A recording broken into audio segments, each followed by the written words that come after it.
In the case of nuclear or radiological fallout, people living around potential targets such as military bases and chemical plants may be advised to evacuate.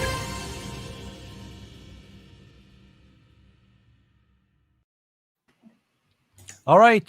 Hello, Sublation Media viewers and listeners and readers. It's me again, Douglas Lane. And I'm Ashley Frawley. I was looking for my phone so that I could take part in the chat. I was like, oh, I forgot. I want to interact with the chat as much as I can without losing the thread of our conversation. And I looked around there and I was like, oh no, I'm on.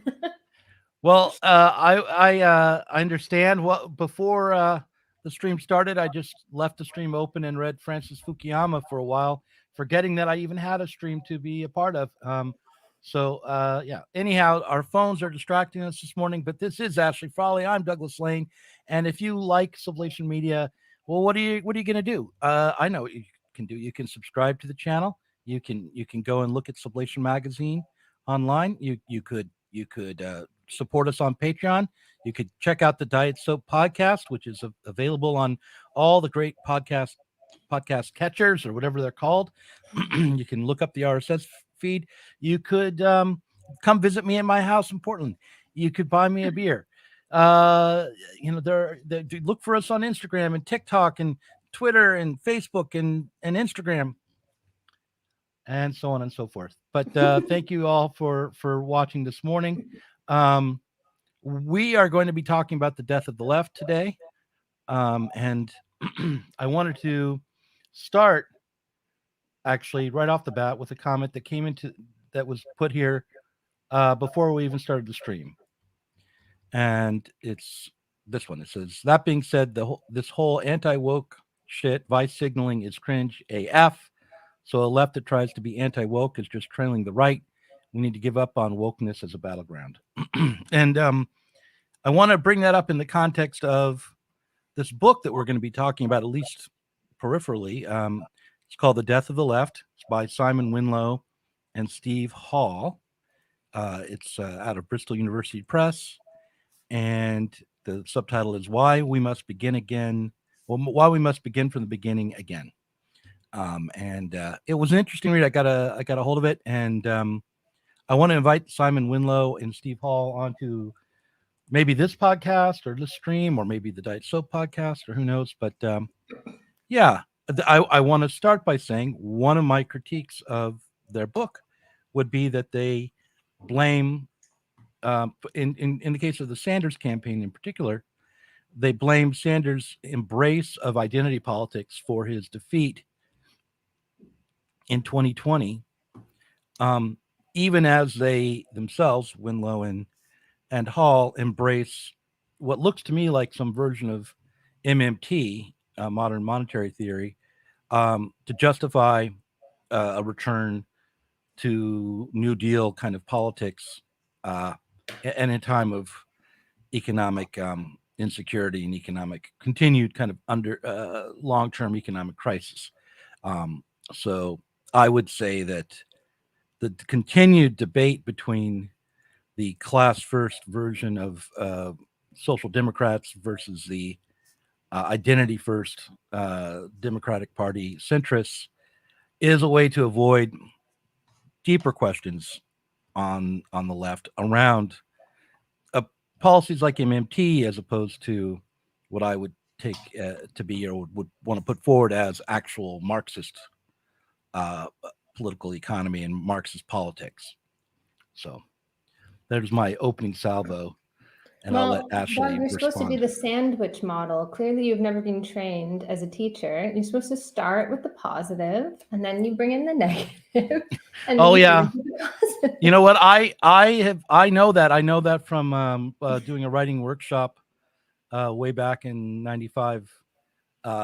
And when we go around and critique each other, we had to say what we liked first, and then. Yeah, but what's interesting though is that the empirical, not to go off topic, but the empirical research shows that actually people are only ever looking for the negatives anyway. They're like, yeah, now give me the good stuff. They want to hear the critique.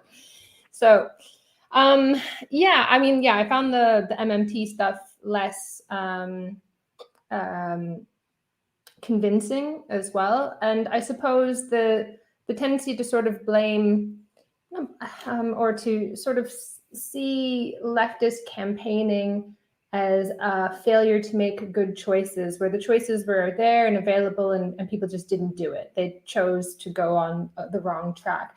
I feel like that's part of it, but there's also a context in which people were trying to do the best they could with limited options, because it's not just that people forgot that there truly is an alternative to capitalism. There is no alternative to capitalism.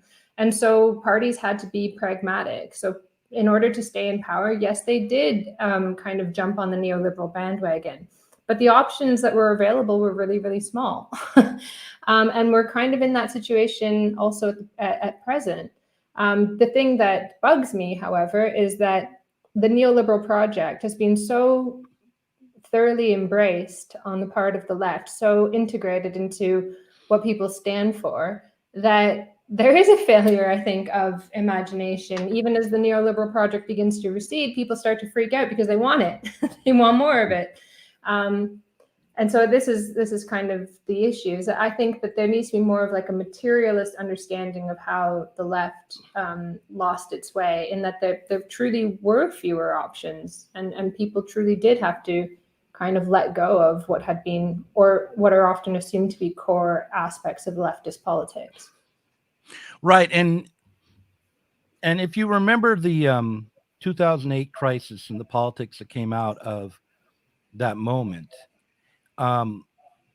there was an embrace at that point of what had already been kind of the primary platform of the left, at least in America, for 20 years or more, or longer, since the 70s, an embrace of a return to FDR, to social spending, to the welfare state, as an answer to the economic crisis of 2008. And what was different about the politics that came after 2008 was that was, in some sectors anyway, debated.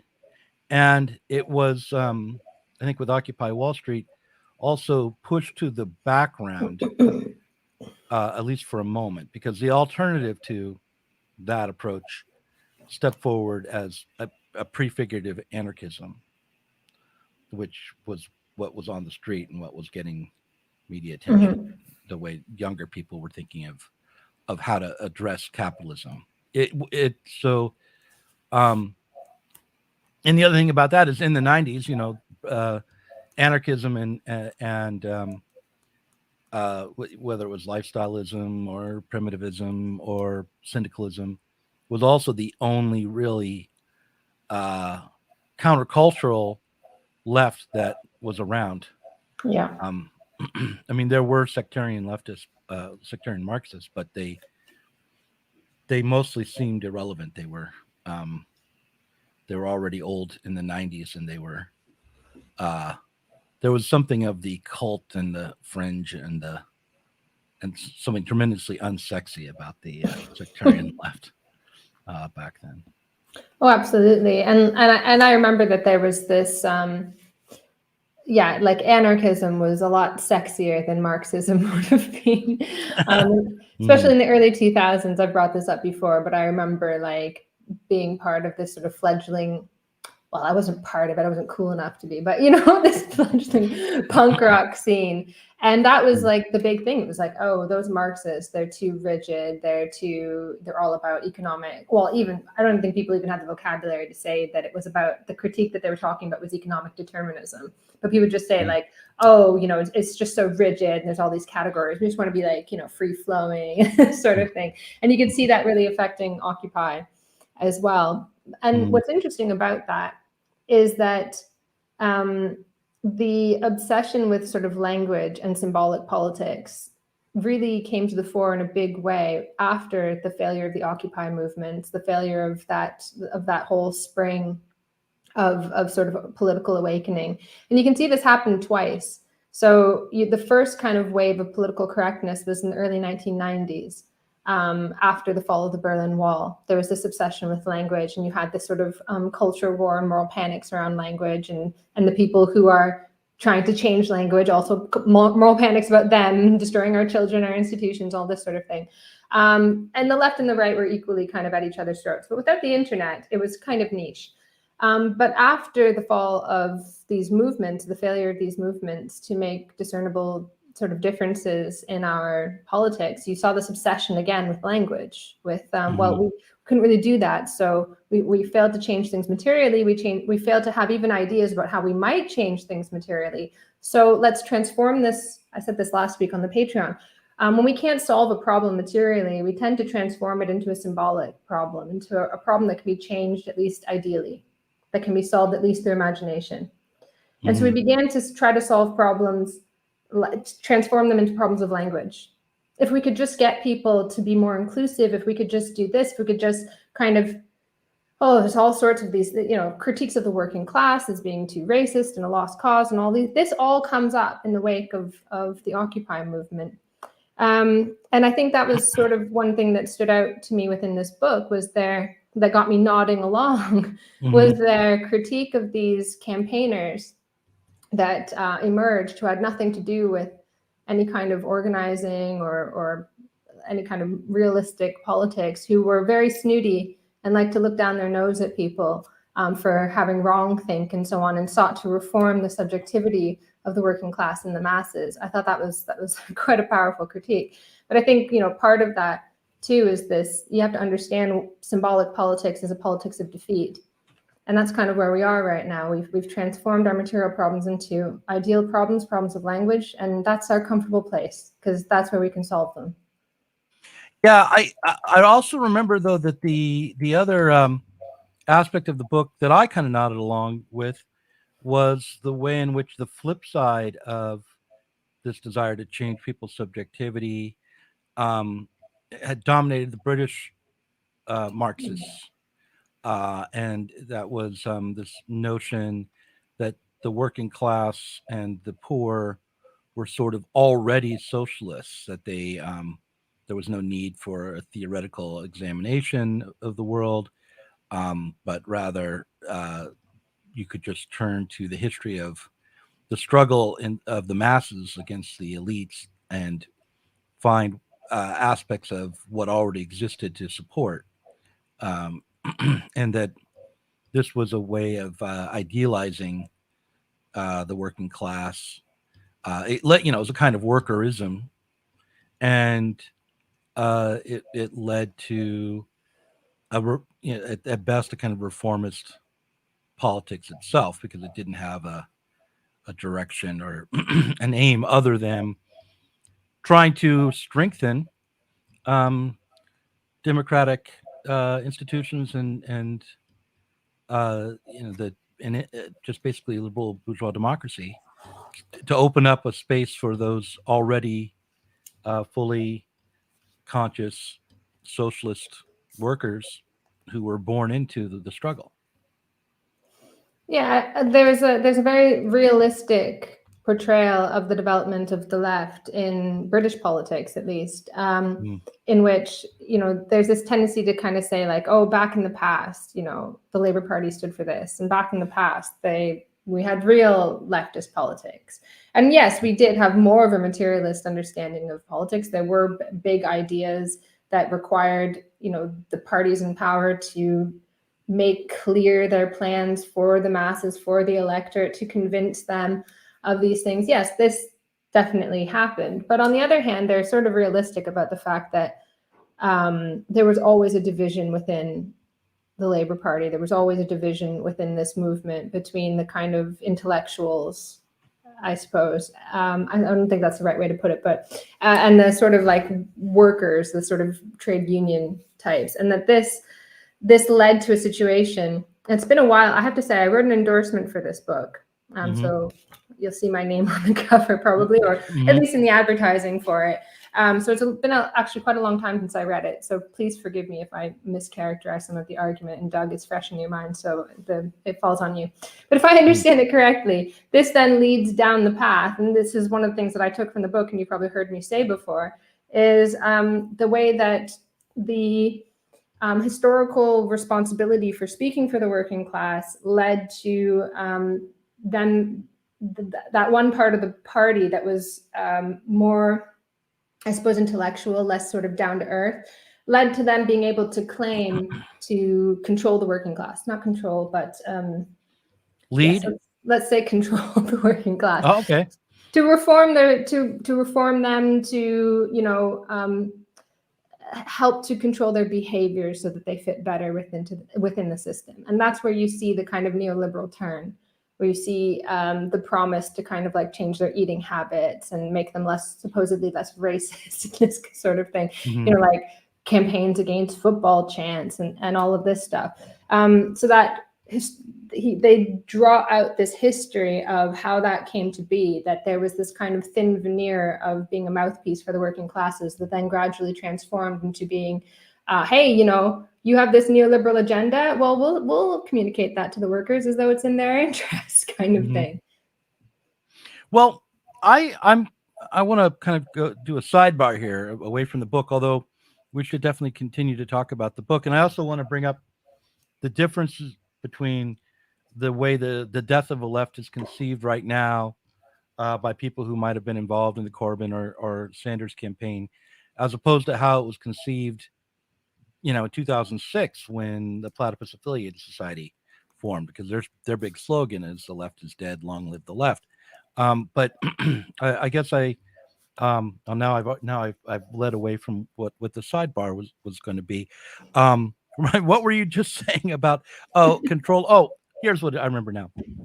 I'm not sure I see a direct connection between neoliberalism, as I understand it, and the idea of the progressive nanny state regulating everyday consumers' behavior. I mean, it seems to me like the temperance movement and other movements to curb or control the kind of consumption that workers partake in certainly could have existed under Fordism, and did to some degree. And I don't see that neoliberalism particularly needed to curb the excesses, let's say, in the eating habits of working class people. Certainly, it also hasn't been that successful in doing that, not in the United States. But I'm not sure. I think in the UK, there's still difficulties around diet and obesity. So I'm not sure if I quite understand why the nanny state and the increased regulations put on the market in service of controlling workers' behavior as consumers is necessarily neoliberal. How do you see the connection? I think it makes more sense if instead of thinking about it as neoliberalism, you think about it as post-liberalism. It's neoliberal in the sense of sort of reactivating maybe the economic side of liberalism. But it's post-liberal in the sense that it gives up on the idea of the sort of rational human actor. Because in neoliberalism, the only way that you can explain economic problems is through human irrationality and mistakes that people make. I say this all the time. I'm wary of constantly repeating myself, but I think it's worth repeating because it's very important. That within liberalism, so like classical liberalism, there was an allowance that there were some problems that were endemic to capitalism. Right? The examples I always give are monopoly and falling rate of profit. Foucault talks about monopoly. I talk about falling rate of profit. These were things that were accepted by classical liberals as conundrums. Like, how do we explain these issues? It's quite clear that these things are endemic. Like, there were theories for a long time that tried to explain them as external, like crises, you know, due to crop failures, that sort of thing. Once you get into the 19th century, it becomes clearer that some of these crises are internal. Nothing happens. There's no outside shock. There's something inside the system that's wrong. And so in that sense, liberalism, even going up to Marx, accepts a rational subject, and within that rationality, or growing out of it, comes some irrationalities, some problems. So even everybody acting perfectly rationally leads to all of these issues. Now, as time goes on, the neoclassicals, they start to kind of disavow that and deny that. And they develop these equations and explanations and theories that say that the economy works in equilibrium. And because they figured it out mathematically, the only way that problems can then be introduced to this perfect equilibrium, they know that it doesn't exist in reality because of all these different things, but it sort of tends toward this equilibrium. But the only way that you can understand things then is from the outside. So monopoly comes to be understood as something that people do and introduce into the system that misdirects it, that causes these problems. And so in order to save the economic side of liberalism, this idea of like free markets carefully managed from the outside will create equilibrium, you have to get rid of political liberalism. You have to get rid of the idea of the rational subject, democracy, this sort of thing. And so the most extreme form of neoliberalism or post-liberalism is the complete shutting down of democracy that you get in like fascism, when people, and a lot of fascists were disgruntled and disappointed liberals. So it makes more sense if you think about it in that sense, in terms of it is post-liberal because it gives up on the idea of human freedom and the ability of human beings to exercise freedom, because they're always fucking things up. Because otherwise, how do you explain why things continually go wrong? And so there can no longer be any space for the free individual. You have to constantly sort of intervene into the individual's life to create the conditions of autonomy, to support resilience, to support whatever it is, support well-being, support choice-making, support bold. So support is like the key word of all these policies. Support, support, support. Why do people need support? Because they must be disavowed of their illusion of free will. They must learn to understand. So the post-liberal subject must learn to understand that their free will is a danger. They must learn to, this is a mixture of Foucault and David Chandler and Julian Reed. They must learn to live dangerously, but never to act dangerously. They must live in a dangerous world that is beyond their control, but to learn how to sort of look for rules and regulations to insulate themselves from risk. And you can see this within like the COVID-19 pandemic is like the ultimate example of this, that you live in a dangerous world. The world is dangerous, right? But you must engage in a million different rituals and so on. And you must learn that your exercise of freedom is the greatest danger, that your freedom is a risk to others. And so you must relinquish it. It's just one example. So this is why I want to ask you a question. At that point, this is why I said in a recent article in Compact, the goal of neoliberalism, people always say, oh, neoliberals are trying to create the perfect autonomous subject. No, they're not, because your autonomy is a risk. They're trying to create a heteronomous subject, the subject that is constantly looking for external regulations for the correct conduct of life. The good citizen does not act. It doesn't simply act. That's destructive. You don't simply exercise your free will. No, you look for the rules. And if there are no rules, you demand them. Okay. So I want to ask you a question a couple of steps back, and you may not have a clear answer to this, but when you say that the neoclassical economists believed in equilibrium, that the society was aiming towards equilibrium by design, that if it was followed strictly enough and there weren't any externalities, that it would find equilibrium. You're talking about equilibrium between production and distribution, or supply and demand. Yes. So would such a society where things are properly regulated develop full employment? Was that a vision of the neoclassical? I'm not totally sure, actually. I assume not, because you need to you need to have some sort of influence on prices of labor, right? I guess, but then so that shows that disequilibrium is built in to their so-called equilibrium, right? There's not. I don't know. I don't know. Right. Anyway, but putting that aside, the other thing is, if you think that the system, when properly functioning, leads to equilibrium, I guess the vision here is one where the externality to the system is basically anything that is basically any irrational, emotional, willful action from a human animal which isn't to be trusted.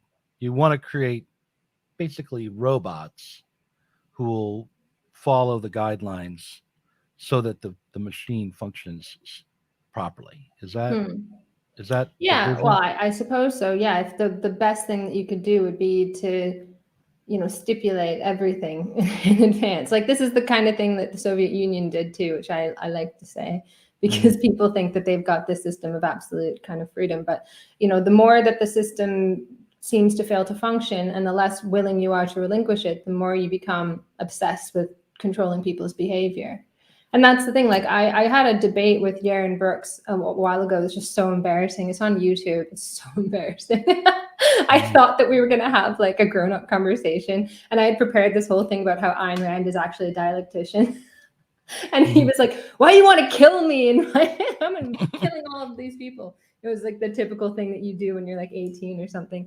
Anyways, I had a debate with him, and the thing that I found really interesting is he was like, these people, they keep screwing up everything, and the Fed and da-da-da. And I was like, this is the thing. This is why your claim to being the guardian of human freedom is wrong, because the only explanation you have when things go wrong is human error.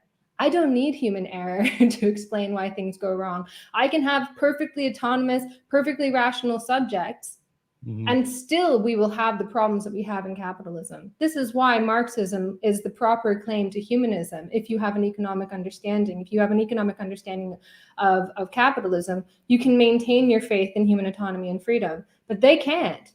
They start going off on stupid people. Well, why?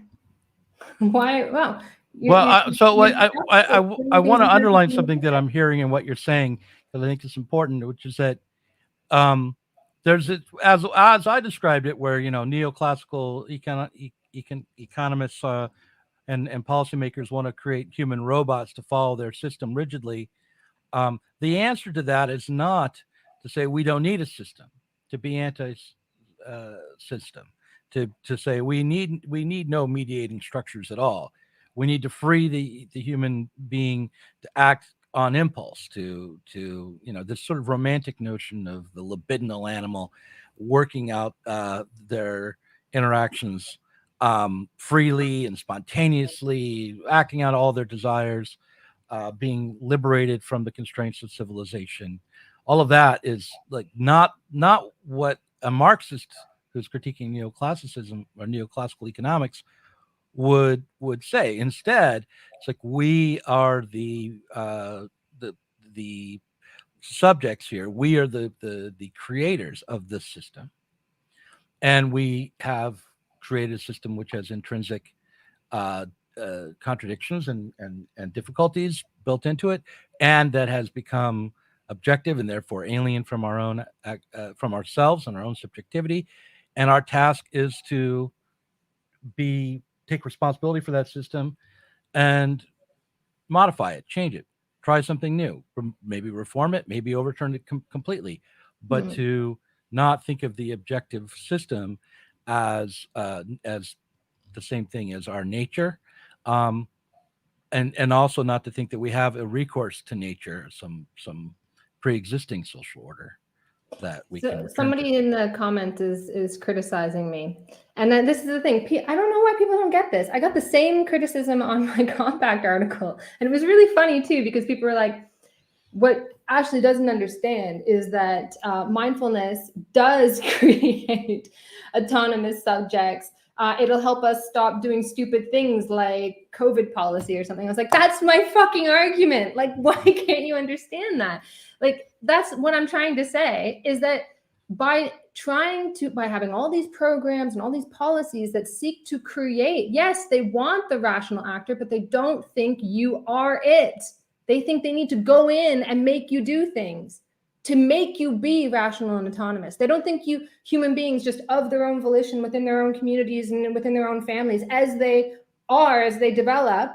They don't think that they are autonomous. They think like culture is the thing that screws people up and leads them in all these different wrong directions, for example, or the bad parenting skills or whatever it might be. They're always looking for all these things that lead people away from being supposedly rational. What they don't understand is that within a certain context, a decision that appears irrational at the higher level can be quite rational within one's family, within one's community, and so on. It can make sense. It can have a purpose. It can have a function. But they think that because it creates problems or whatever, they don't think it has a function. So they go in and like make you be rational, make you be autonomous, because they don't think you are it. Yes, they do want that, but they don't think you have it.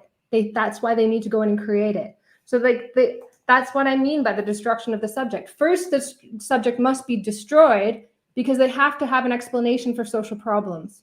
Left to your own volition, left to your own free will, you will act irrationally, you will do the wrong thing most of the time, or a lot of the time.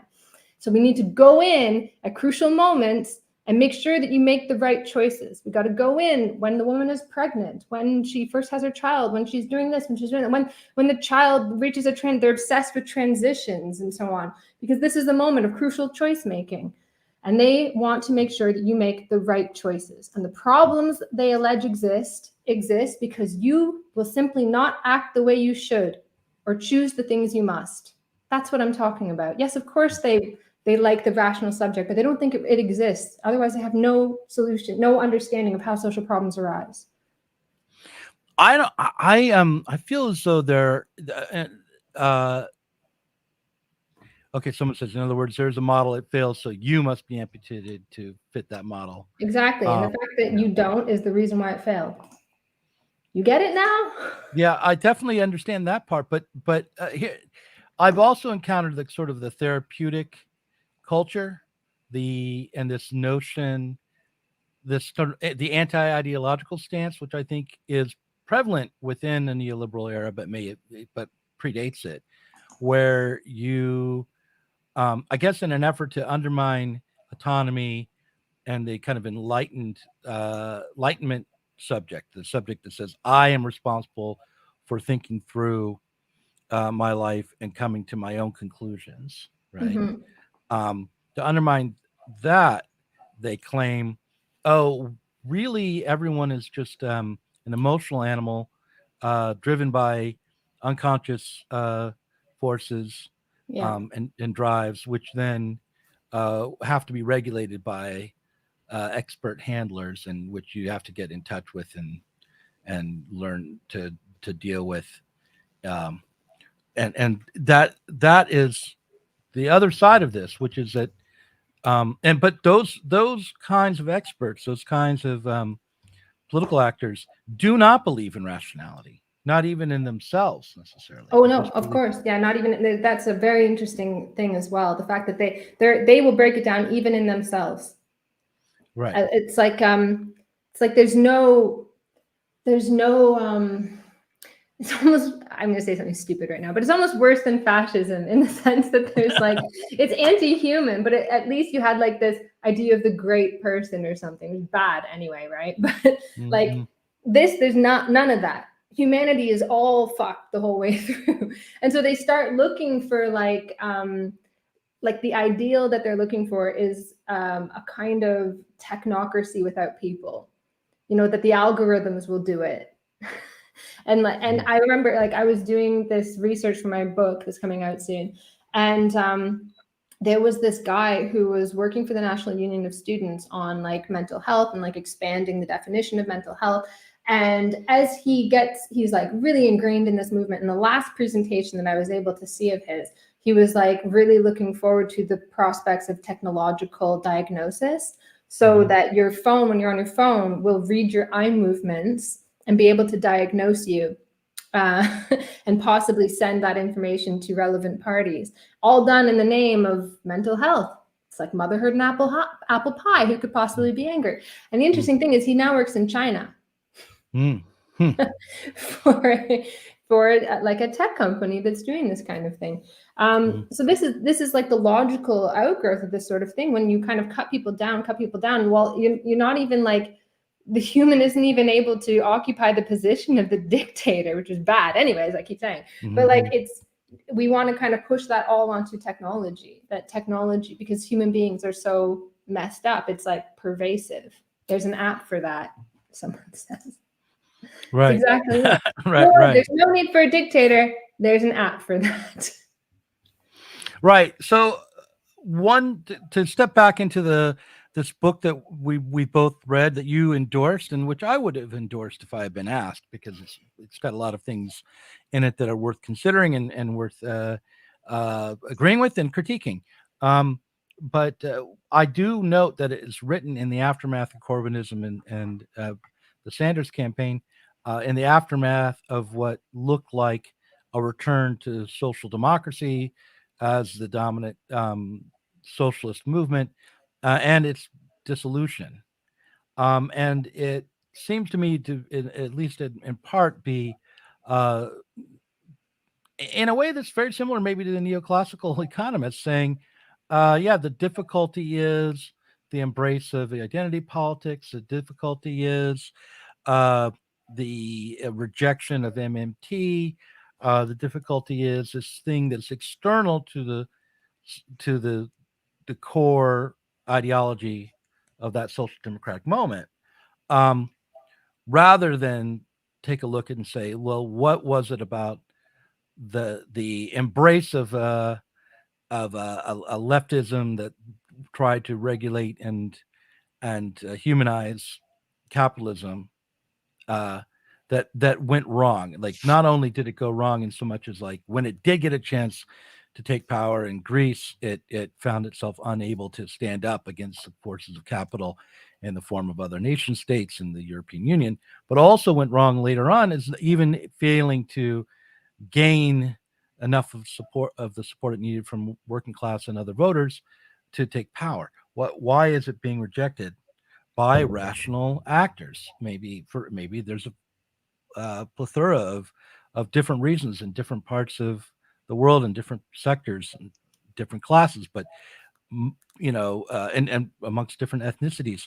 But nonetheless, the Sanders vision was rejected by the voters, and there must be a reason why it was rejected, and I think that we should, rather than say, oh well, the problem was the Clintons or the Obamas or this identity politics that's dominating the Democrats and which keeps them from honing the message of MMT and welfare spending, we might say, oh no, there's something. If the vision was good enough, it would push all those other visions aside. So yeah, it's really difficult because maybe it's possible that people sensed that there was something missing in that argument, that perhaps it wasn't a solution, perhaps it wasn't viable, perhaps people sensed this and knew it in some way. That's possible. But I think also, this is the kind of question that needs to be asked, because what frequently happens after these defeats is, I remember in 2016 when Donald Trump won and there was like Brexit and everything, there was like this sliver, this moment of soul searching where people were like, oh, like, wow, where did we go wrong? How did we get this so wrong? People were like, maybe it was this part of the message, or maybe it was this part of the project, or maybe it was this, or maybe it was this. And then that was all gone. And then it was just this like vicious critique of the masses for voting against their own interests, a phrase that I can't stand. Because, like, yeah, okay, a few people might get something wrong, right? But like, when you're talking like a humongous proportion of the population in many, many different countries, something else is going on. Something else is going on. It's not like everybody just suddenly their brains flopped out of their heads and they were like, do you know what? I think I like capitalists. I want to be exploited a little bit more. I don't know, maybe like there's something else. Then we have to ask that question, is like, why did my message fail to convince people? And also perhaps there's something about my project. And so I think probably there is a real, I think part of the move away from emancipatory politics, away from material politics, probably reflects that maybe there was a moment within capitalism where this really was not possible. Like, capitalism was straining, and it managed to come out with this incredibly what's what I'm looking for, creative, I suppose, ability to kind of squeeze out a little bit more dynamism before eventually we had another crash. And it continues to try to be inventive and squeeze out a little more dynamism. But within that kind of picture, I don't know, maybe there was very, very limited room for maneuvering. It probably reflects a real loss of possibility. I think also like the death of our belief in human subjectivity and freedom probably also reflects a real loss of freedom. Like, I mean, we probably, maybe we missed the boat. Maybe maybe it's not possible to find a way out of this. Maybe there isn't a solution. I don't know. Maybe there is and we haven't figured it out. But Well, I think that the fact that this has become so culturally hegemonic, I think reflects a real loss of freedom, or a real loss of possibility.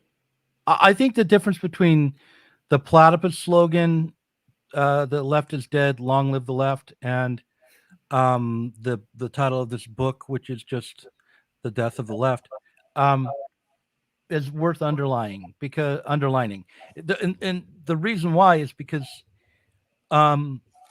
if there's anything to be said for the platypus affiliated society, and there's many good things to be said about them, but if there's one key thing to be said about them, is that they have their eye on rediscovering a left politics, not just leveling the right critique.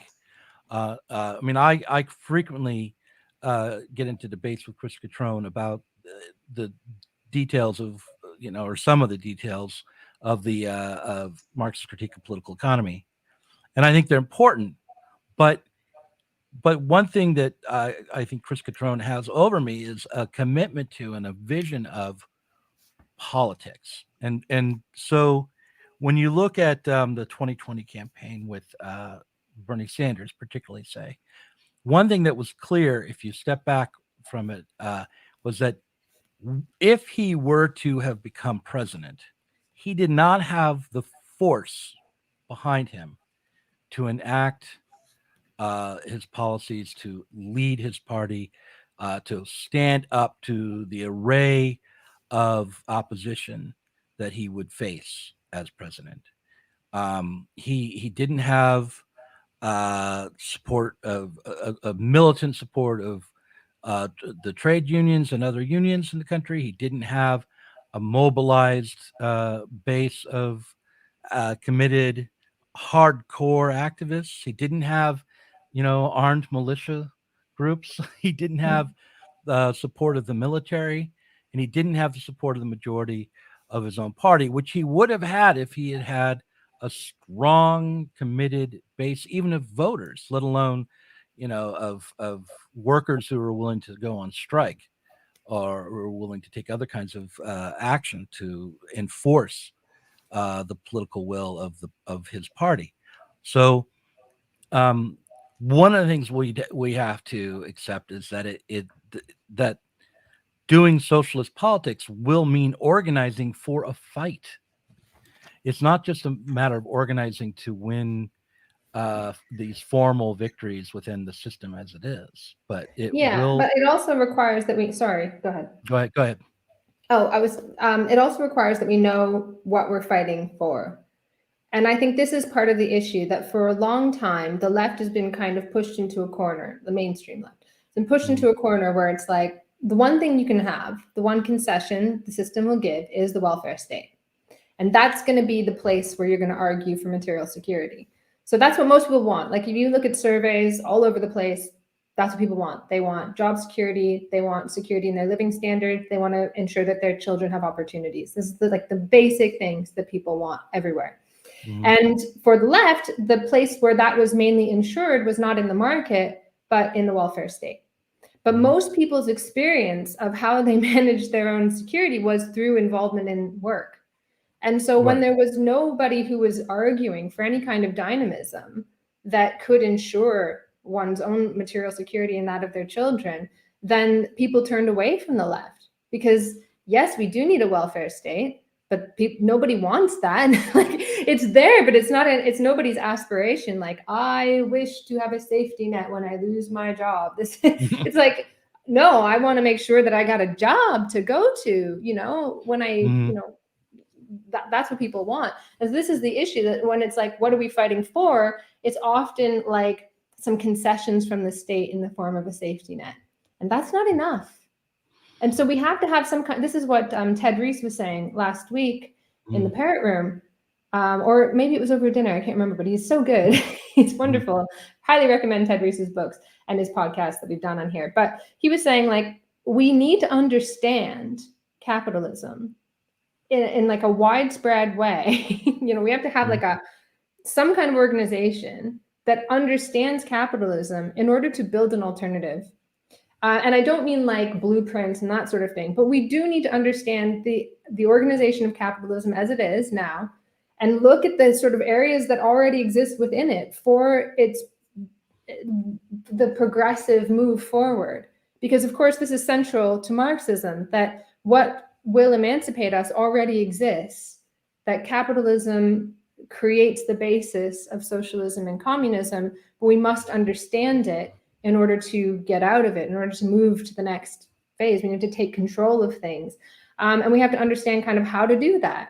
And we have to have a realistic vision for what comes, in a way, not like, I don't mean like we're going to organize things this way and so on, but there must be something that can overcome the problems of really existing socialism. Like we're never able to overcome the law of value.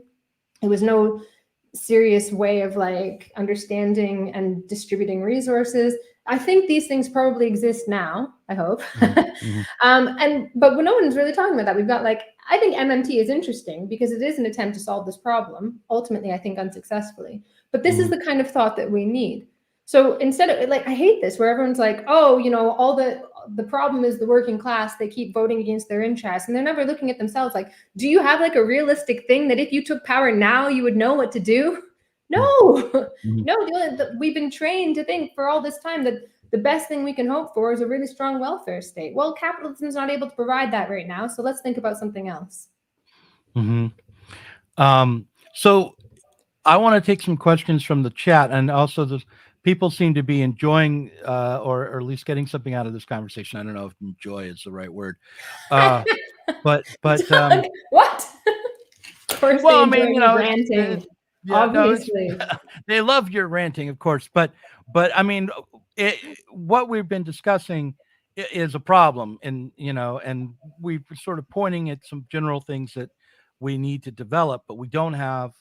You know, I generally enjoy myself the most when I feel like I'm done for the day and I've figured it out and I can put my feet up and enjoy myself. And that's the opposite of what's coming out of this conversation right now. Well, I really enjoyed the conversation with Paul Cockshott. You know, these are the kinds of things that I really like. I like, you know, I like the debate about MMT. I like the debate about UBI because although I disagree, I think this is the kind of thing we need to be arguing about. Like, what are we going to do? What do we have at our disposal? I like the debate about Bitcoin because it shows as I said, the other side of the contradiction of money, and it takes it to its extreme and then it all collapses. It's wonderful. It's a fantastic argument for the labor theory of value. And I felt very invigorated having had that conversation with Paul, despite the fact that I don't think I agree with him about some very fundamental things. I truly appreciated him giving me his time. I think the second half was even more interesting than the first. But what I really appreciated the most was that he was clear and he did not back away from stances which might be, you know, well outside the mainstream and difficult for some people to endure, like, you know, his embrace of the Cultural Revolution in China, for instance. You know, I have a sort of a knee-jerk reaction against that as someone who you know, probably would have been rounded up. But he was clear. He had his positions worked out in his head. He wasn't afraid to express them. Cockshott is someone who I want to have back on to talk about his stance on LGBTQ politics, because there's a commenter in this thread right now. It's an anonymous commenter who consistently raises the question about the left's commitment to the LGBTQ struggle. And if there is someone who has a lack of commitment to that struggle, it seems to me, be Paul Cockshott.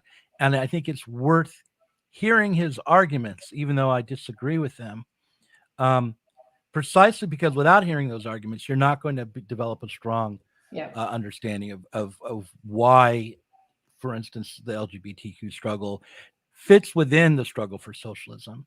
Um, And let me remind our viewers and listeners that of the titles of many of Marx's works, which is a critique of a critique of a critique. It's critique is how we move forward. It's extremely important. It's like, oh, I hate this kind of culture that we have. We're like, oh no, you're wrong about this. Unfollow. I never want to hear you again. I try very hard to follow as many people I disagree with as possible because, first of all, it helps me to see what their point of view is and how I can argue against it. And I find that some people, it's interesting the arguments that people have that reflect perhaps their interests. That's why I spend my whole life studying ideas I don't like. That's what I do in order to see, like, what are they trying to explain? Because people are empirical, they are trying to explain something real in the world. They create these stories and these narratives that may be wrong, but they do reflect something of their interest, and they do reflect something real happening in the world. That's just one reason why listening to ideas you don't like is so important. But also, I think that's why I say I think I'm ultimately unconvinced by UBI, but I think it's an important conversation because we're trying to figure out how do we build that bridge between past and future. Like, there's a future we know, we all know it's possible because we are able to create material security for everybody. We know this, and yet we've not been able to bridge that abyss.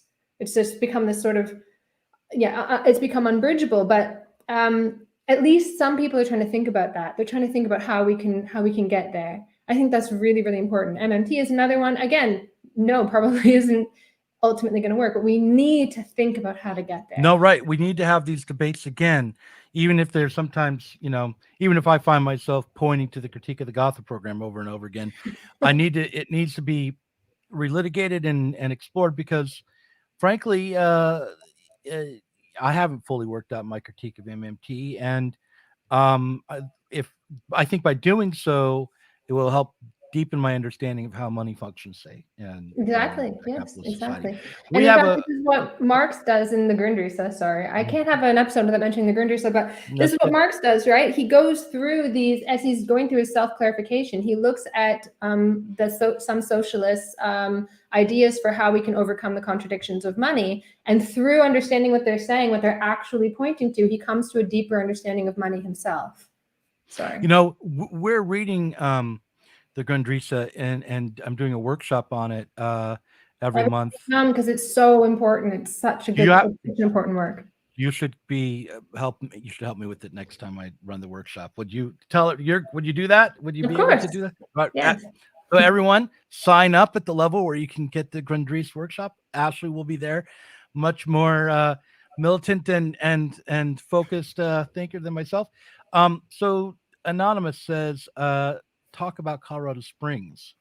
I'm from Colorado Springs. I grew up in Colorado Springs. Oh my God.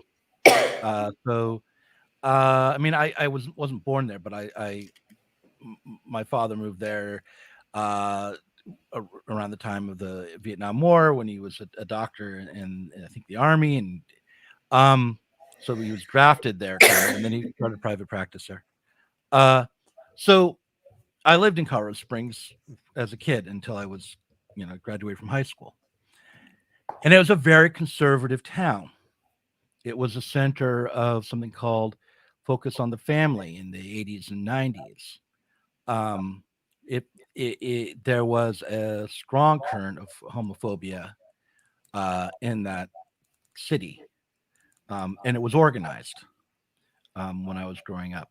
But at the same time, there was a strong countercurrent. There was a strong movement for gay rights and a critique of Focus on the Family in Colorado and nationally.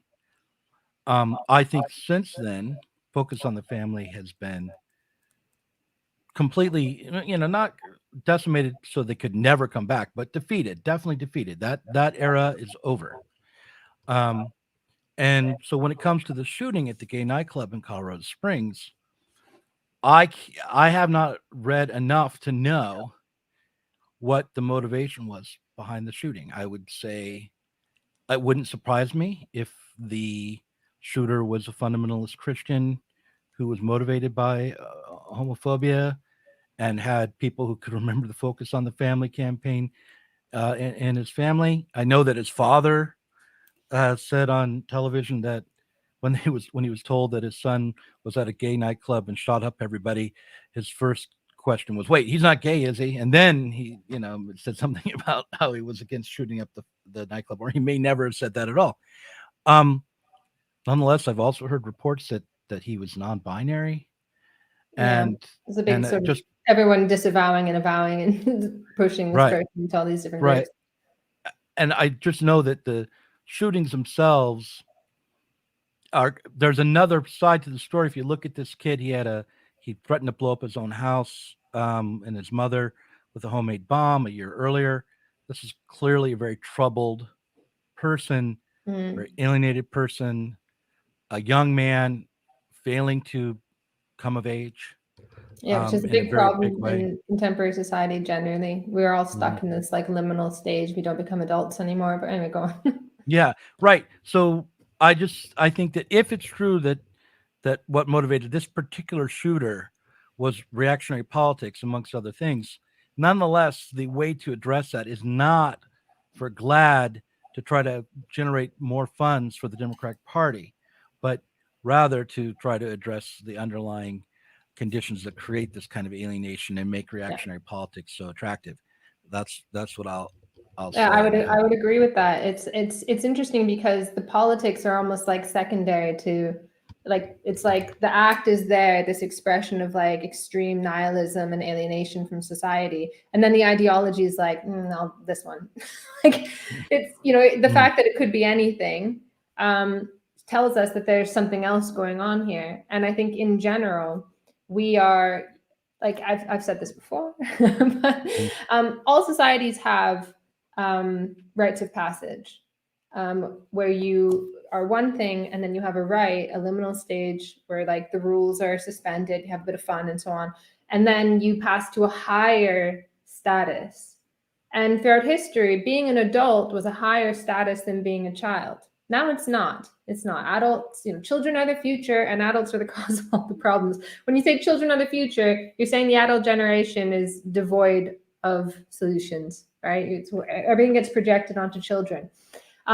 So being an adult no longer confers a status on you. And in fact, we have a general idea within our culture of like destroying all kinds of status and like leveling everything as a progressive thing, which, by the way, sounds kind of Marxist, but is not, because you would still have hierarchies. Marx wasn't like anti-hierarchy. You just wouldn't have that hierarchy of exploitation. But we have this idea of like just flattening everything out, and everyone CEOs just love to level themselves. I remember I did this call center a few years back, and I worked at a call center many, many years ago. It was horrible. And I remember I was like, this fucking sucks. This is horrible. Like, I don't want to do this. And I don't think anyone should want to do that, or should have to do that if they don't want to do it. But what was interesting was that management was just loving it. Oh, isn't this great? This leveling thing. It's so good to be down here with you people. They absolutely loved it. And this is the thing that's happening. It's like the high like to pretend that they're low. It's a very common kind of thing. They like to try and level themselves through all kinds of, even like some of the identity politics is the high pretending to be low. But in this kind of situation, you kind of are left with nothing. There's nothing that punctuates your existence. There's nothing to look forward to. There's no higher status. There's no emotions that you can just go through in our society. And in one sense, that's good, because it means that we all have to exercise judgment. We have to think about what we're doing. On the other hand, it leads to this kind of nihilistic rage and separation, this kind of like sense of floating about in a meaningless world, which is not good for human beings. We are meaning making. We need to be able to tell ourselves coherent stories about who we are and where we're going. When we don't have that, it's dangerous sometimes. Yeah. I totally agree. I mean, the cultural conditions that set up these nihilistic acts are complicated and deep, and it can't just be settled by trying to stamp out bad thoughts or bad politics in the population. Yeah, because that's not what's causing it. The politics are just like an expression, a rationalization, I think, for something that is deeper, a deeper sense of meaninglessness. It's the stories that they tell to make sense of their meaninglessness, their normlessness.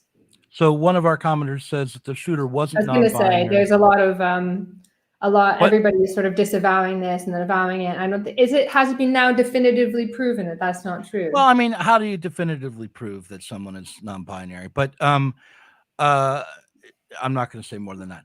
But it did not come from Facebook. It came from the attorneys for the yes, that was the last thing that I heard about it.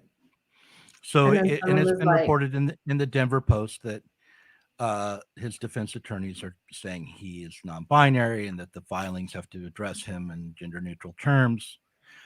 Whether that is everyone's like, oh, that explains everything, and then that explains nothing, and then but again, it's the ideology and the justification is secondary to the fact that we have a system that offers very little to more and more people. It could very well just be a cynical move by the defense attorneys to try to keep their client from facing hate crime penalties. Like, right, yeah, probably for a hate crime. It could be true. I don't know, but I wouldn't doubt it being true just reflexively. Like I have kids that are this kid's age, and I've met a lot of their friends, and a lot of their friends have a lot of reactionary views and are non-binary. So it's not at all mutually exclusive. And I don't even think being non-binary has much to do with being gay, is my understanding. I don't know what it really means in terms of sexuality. So yeah, it's just a murky mess. And I think that our politics in general, not just around mass shootings, but in general, try to simplify problems in order to fit them within this schema of already really existing politics, I wonder if anybody wants to do a PhD. I think it would be a very good PhD. Oh no, I already have a student doing a PhD on this. I have to tell my student who's doing a PhD on this that a materialist understanding of the flattening out of everything is very much needed. I wonder what that is. I mean, it's so interesting. First of all, it needs to be understood exactly what the flattening out consists of. But it seems to me like the flattening out of all hierarchy is the kind of like leveling down of all humans at the same time as like apes become a little more human, humans become a little more like apes. All of this that's going on with our understandings of humanity, our understandings of hierarchy, our understandings of like passing from one phase to the next, this desire to bust everything down so nothing is special, nothing is different, everything is just one big like even like the idea of like Christmas, where people like every year there's this like buy nothing, oh, I'm gonna be real progressive by they want it where that buy the same all the fucking time. What is that? Where buy nothing came from, where that slogan came from? Isn't it came out of Adbusters? Yeah, which is like my favorite kind of politics is Adbusters politics. Listen, we've been talking for about an hour here for the public. I do want to say Anonymous points out that when someone shoots up a black church, people don't say, oh well, we can't tell what the motivation was, and I just want to say it's the only difference here is that we've had one other shooting in a gay bar where the motivation turned out not to have been homophobia but just anti-Western revenge and for U.S. foreign policy. At least that's what came out from the trial. And what I find funny about this too is that the idea that you could try to understand something means that you don't condemn it is a weird idea. And I've seen this a couple of times where I've been like, we need to kind of understand what's going on, what the underlying roots of this conflict with Ukraine. And people are like, how dare you not condemn Putin? Obviously, I want to say it as clearly as possible. I condemn the shooting. I condemn all mass shootings of innocent people everywhere. I'm against war too, by the way. I don't like war, and I don't think people should be killing each other in wars. But even more, listen, kids, do not pick up a gun and go shoot up your local mall. Don't go to a gay nightclub and shoot people. Go That is read wrong. Marx if Yeah. you feel your alienation, because if you feel your alienation as an emotion, go and find the material basis of it. But also, Marx has a wonderful line in Capital Volume 1 where he says, well, we must avoid, and then quote, that kind of critique that knows how to judge and condemn the present, but not how to understand it. I mean, this kid deserves to be put away for murder, for mass murder, right? This goes without saying. We must Right? try to understand why this sort of thing is happening. Right. Yeah. I mean, but yeah, it can go Besides the without. fact that they're just In the people. future, I want everyone to take it for granted that when it comes to mass shootings, I'm not pro mass shooting. You don't have to ask me that question. All right. And with that, I'm going to round up this this episode of the Sublation Magazine show. Maybe next week we'll have a guest.